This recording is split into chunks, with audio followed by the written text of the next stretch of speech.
องมื้อนี้กำลังสิออกไปแก้กวางซอยทีมเนาะทีมมัมเบอร์ยิงกวางได้2 โตมื้อนี้กำลังสิออกไปแก้กวางซอยเขาเป็นยังไงติดตามมึงเด้อแมนยูเฮ็ดกินเนาะจริงแซ่บอันกวางนี่เนี่ยมีตัวผู้ตัวนึงตัวแม่ตัวนึงนี่จักเส้นยังกินจริงแซ่บแมนยูไผมีแนวแนะนำแซ่บๆแบบมาเลยเด้อโอ้ไปกินกวางนะโอ้ถือเบียร์พร้อม YouTube ไปกินกวางโอ้ตู้เบยิงกวางได้2 ตัวคนไปยิงกวางไปกินกวางไปบ่กำลังซื้อเบียร์นะกำลังไปแก้กวางซอยทีมเนาะทีมฮันติงทีมฮันเตอร์เขากำลังไปได้กวางแล้วกำลังจะไปแก้ซอยออกไฮเวย์ไปแล้วเดี๋ยวนี้โอเคติดตามมึงเด้อว่าจะเป็นยังไงน้อยหรือใหญ่ฮอนละสิถ่ายให้พวกนี้กำลังอยู่ไฮเวย์เลยกำลังย่างเข้าไปเนาะย่างเข้าไปหาซัมมอร์ซิกฮันเตอร์อยู่ในป่าที่เพิ่นกำลังควบสวะโพนมันออกเพื่อจะได้แก้กลับมาอันนี้กำลังไปแก้ซอยพวกเพิ่นลองวอล์กป่าเดินเป็นจังได๋ตามเบิ่งเนาะฮอดกวางละสิหาให้เบิ่งอีกไหมโอ้เบียงคนเดียวถือปืน2กระบอกฮะเป็นไงสัมภาษณ์เพิ่นดูมื้อนี้ฮะได้เรื่องอยู่บ่คือถือเขาปืนเขา2บอกคนมื้อนี้โอ้ไกลเสียงฮอดแล้วเนาะหักล้านบ่โอ้ยเอาคนแก้มาแก้โดยเฉพาะดูเอาเก่ง2 ตัวพร้อมกันเลยเอาแม็กกี้มาแก้กวงเป็นยังไงเป็นไงหักหลายเนาะโอ้สี่มือดีเป็นไงไปยิงถึงใส่มันนี่มูนอุ้ยปุ้ยเพื่อนใส่ตัวทางหลังไม่เห็นนี่นะยับต้องขานแบบโอ้เพื่อนนะการคอตัวบริอ้อมเหรอสักซีนสักซีนแบกแข้งให้แบกกี้คักลายฮะมันห้องหาดเลยเกือบตัวที่3พ่อเพื่อนคือไข่ยังใต้มันมันต้องแตกมันนะบ่มีอยากสิตกออกสิมาพี่โอ้เพื่อนกูจับจุดไฟกูจับไหนจับให้ไฟ10 ไฟยังให้เบอร์ละผู้เช่านี่สั่งบ่ให้ลงห้างอีกนะอันนี้ตัวผู้นี่อันนี้ผู้อันนี้แม่นี่ผู้หนึ่งโอ้6 ควายมันเกินเขาเห็นป่ะกูจับอันนี้แมนสมาชิกผ่านเลยได้เรื่องกูจับอันนี้พูดผู้นั้นผ่านใหญ่นี่ซีมือดีลายโอ้ชอบชื่อเด้อผู้ดังหลังมัน2 ตัวพร้อมกันเลยมันคักเก่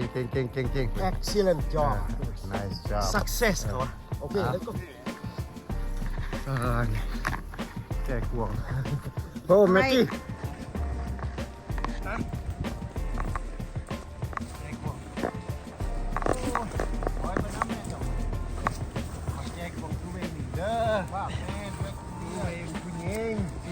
ชอบชื่อเด้อปีนี้เป็นมาหลายมือเดียว2 ตัวเลยประเทศเก่งเพราะว่า10 มื้อนี้ตันอยู่ถึง10มื้อนี้ตันงั้นพอบ่ได้ไปซ้ำโอ้แต่ฟอลโลเวอร์ลูกเก้ามันอยู่นึงเลยทางใส่ของเก้าลูก10แล้วน้ำตัวแม่อันนี้นะออกนี่นะโดดกันโดดมันเปื่อยลงมาใส่ตัวแม่เราน้ำข้างใหญ่ลายตัวคุณ6 ควายนี่ใหญ่สุดดำคือลือสิแล้วใหญ่สุดอันนี้มันแหลนตัวนี้แหลนเห็ดเขาก็ขัดเอาต้มมาจะตัดมาทีละเห็ดต้มเห็ดซุปบกเกี้ยวกระโหลกเลยมันจะกระโหลกให้ไปมันต้มสิพาเห็ดมันงาม เป็นเลือกเจ้าไว้2ตัว คนยิ่ง อันเอาหีมันติดใจปะเนี่ย เอา คอยมันติดน้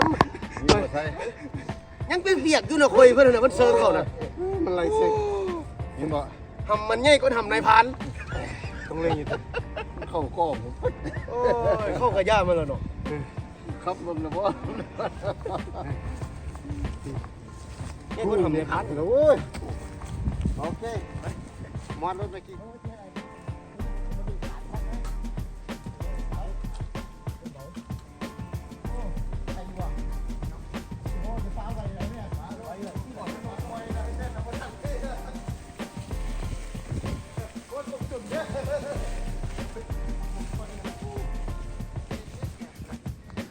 ฮอตรถแล้ว2ตัวเพิ่น ตั้งแต่พวงซิ่วเราเป็น นี่ใครกดมันแม่ถ่าย โอ้ได้แล้วนี่โอ้อันนี้ก็ผ่าน professional ผ่านคุณใหญ่เลย โอ้ยบริต้มนะตัวนี้ โอ้ฮอตแล้วบัดนี้มานั่งลมกันเตาเมื่อยพักผ่อนเนาะ calibration เจ้าด้วยเช่นมื้อแรกนี้โอ้ successful for the first day of shotgun ไม่ได้กินประตูมื้อนี้ บูฮู โครงการ สกเลย ซกเล็กโอ้เอาเรื่องไว้หรือเปล่า เลือดกับมียังกับมี โอ้คักแล้วซกเล็กแล้ว กี่มีแต่นี้ ฮะ นี่แตกมาแล้ว มีแต่นี้ พี่น้องเอ้ยไปอยากมาเด้อมื้อแรง มาเด้อพี่น้องเด้อกินลาบกวง รับกวงเอาบัด 94 Coburn Road เด้อ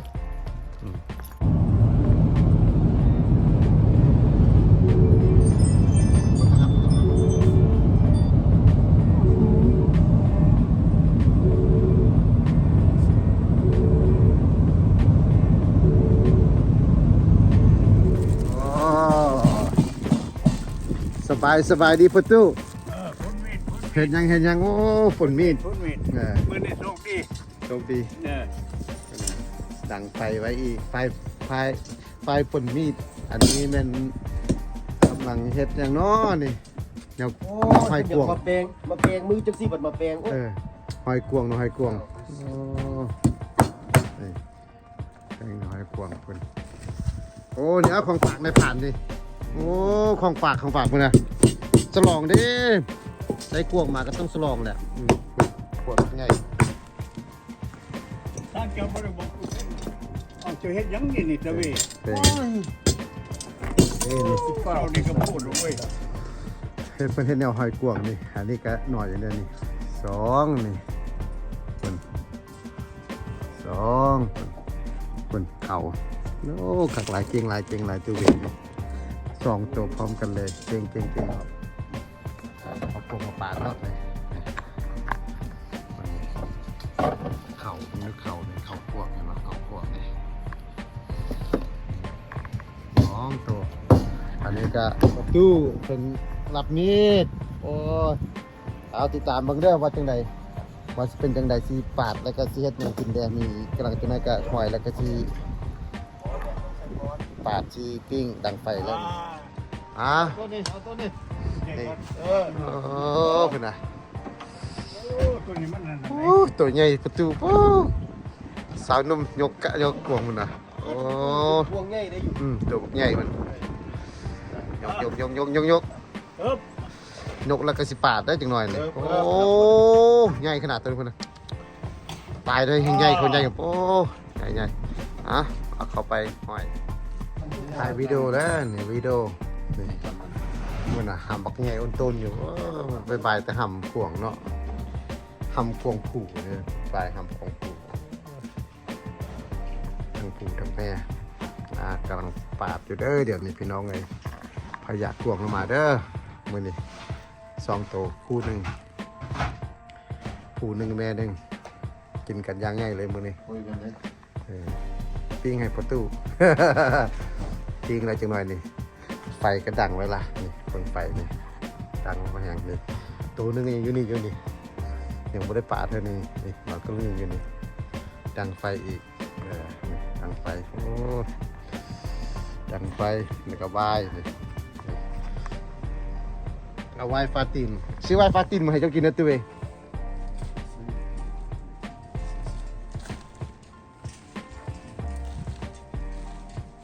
มันโก้แล้วมันเอาสั่นเลย โอ้ ไ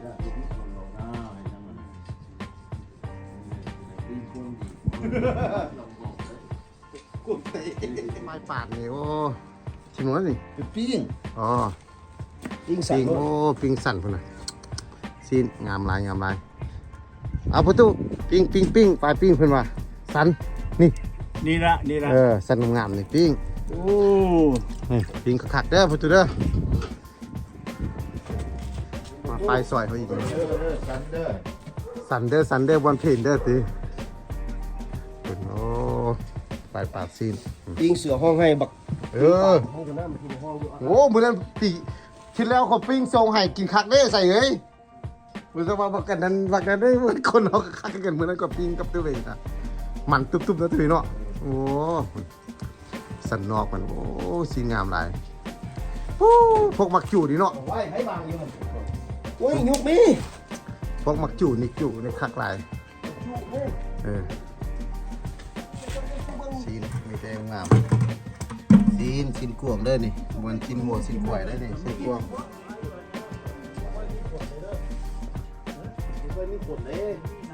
คิดทานเลย ปลาปิ้งนี่จริงโอ้เมียมันคลั่งไปตู้หรือทำอะไรนะ ไข่ล้าง คลั่งไปนะโอ้คุณนะเปิดท้ายคู่ไปกันนี่ว่าได้กวงใหญ่ปานหงขาซีนนี่เขาเอาหอยกัน ถ่ายเข้าไปวิวนี่ยังเห็นเขามันห้อยเธอเลย ตะกี้เจ้าหมักอันนี้มันมี โอ้ทำด้วยน่ะกินยังทำกวงโอ้ทำกวงกินทำไปประตูทำกวง ครับ โอ้มึงทำกวงทำกวงโอ้ คุยมันนั่นน่ะ ปิ้งมันปิ้งนี่ผักโอ้เอาแบบลูกทุ่งเลยผักกัน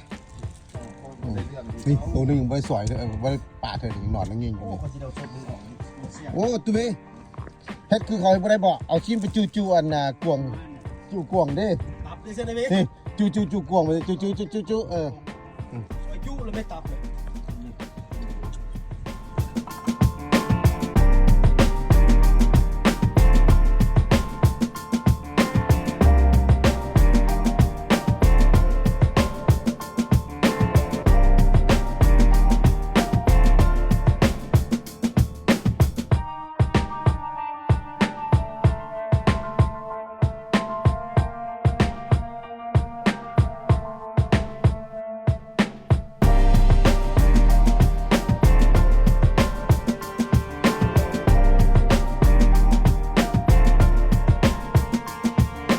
พวกเขาเคยกินน้ำนี่เขาที่จ้งแล้วเนาะ อันนี้มันตัวที่สองเด้อนี่ตัวที่หนึ่งแล้วไปแล้ว อันนี้กำลังเอาหนังออกตัวที่สองนี่ตัวที่หนึ่งนี่เรียบร้อยมันซีนมันซีนเต็มนี่ตัวที่หนึ่งนี่อันนี้เป็นตัวที่สองนี่กำลังเอาลอกหนังอยู่คุณนะโอ้คัก